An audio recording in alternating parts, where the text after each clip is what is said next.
Hello and welcome. I'm glad you're here. Let's start. My name is Elena Moore, and I'm 29 years old. 6 months ago, I boarded a flight from San Diego to New York City for my sister Charlotte's wedding. I wasn't invited. Still, I went.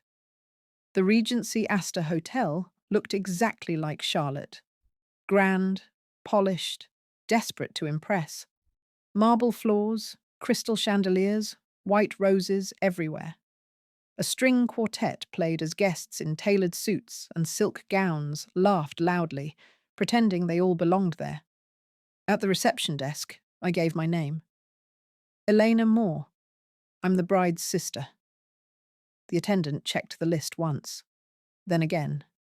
Her fingers slowed. I'm sorry, Mum. Your name isn't on the guest list. That feeling, sharp, familiar, hit my chest, the same one I'd carried my entire life. I stepped aside and called Charlotte.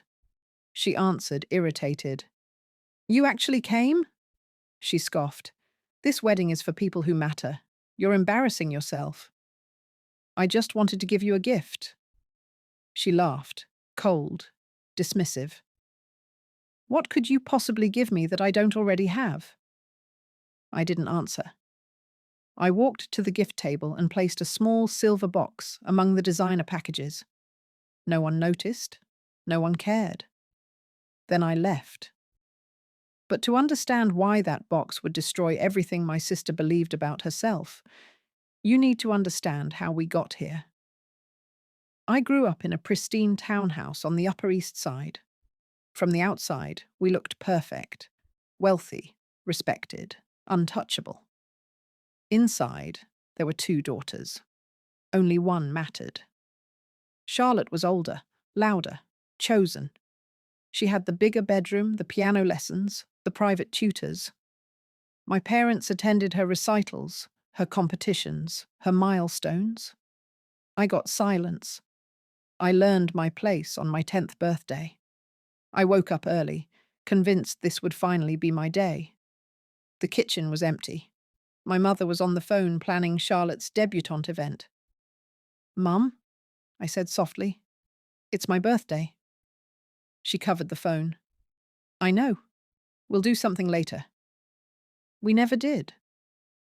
That night, my grandmother Rose knocked on my door. She handed me a small wrapped box. Inside was a reel camera, heavy, solid.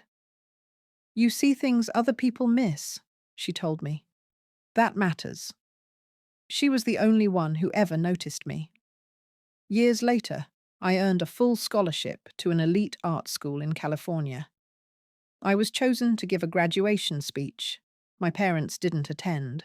Charlotte had a finance networking event. Photography isn't a real career, my father said. I crossed the stage alone. Except for my grandmother, clapping louder than anyone. I moved to California and disappeared. I worked relentlessly, assisted photographers, learned everything, built something quietly. Eventually, I founded Luminae Studios. By 28, we were generating over $3 million a year. Celebrity clients, editorial spreads, a 2-year wait list. My family had no idea. Charlotte called occasionally, not to ask about me, but to talk about herself. Promotions, engagements. Her fiancé, Andrew Hale, old money, perfect image. Then my grandmother died. After the funeral, her attorney asked me to stay. There was a private amendment to the will. The entire jewelry collection, worth over $2.5 million, was mine. Not Charlotte's, mine. In her letter, my grandmother wrote, "Some people see beauty as status. You see it as memory. That's why I chose you." I kept the truth quiet, until the right moment. Charlotte announced her wedding, 400 guests, society event of the season. I never received an invitation. When I called my mother, she said, "It's best if you don't come. You can be awkward." That's when I booked my flight. 3 days before the wedding, Charlotte unknowingly hired my company, Lumine Studios to photograph her ceremony. She never asked who owned it. She never looked deeper. At the reception, the MC announced gift opening. Charlotte floated to the table, glowing, smug. She joked about my absence. Then she picked up the silver box. She laughed until she opened it. Her smile collapsed. The room went silent. She read the documents, the will, the letter, the photo. My mother rushed forward. My father froze. Then Andrew noticed the contract.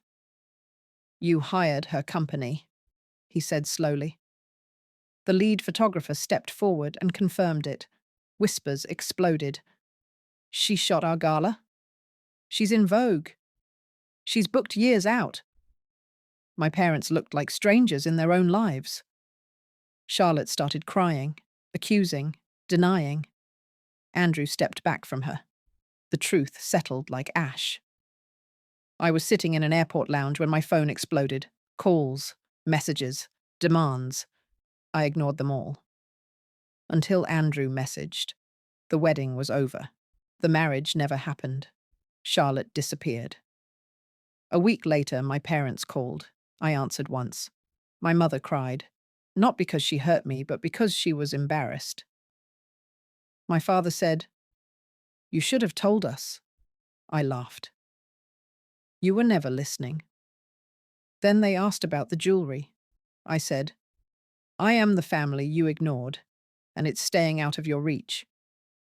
That call ended everything. Months passed. Charlotte never reached out. I heard she blamed me. I didn't care. I donated most of the jewelry to a museum under my grandmother's name. I kept a few pieces beside the old camera she gave me when I was 10. Lumine Studios continued to grow.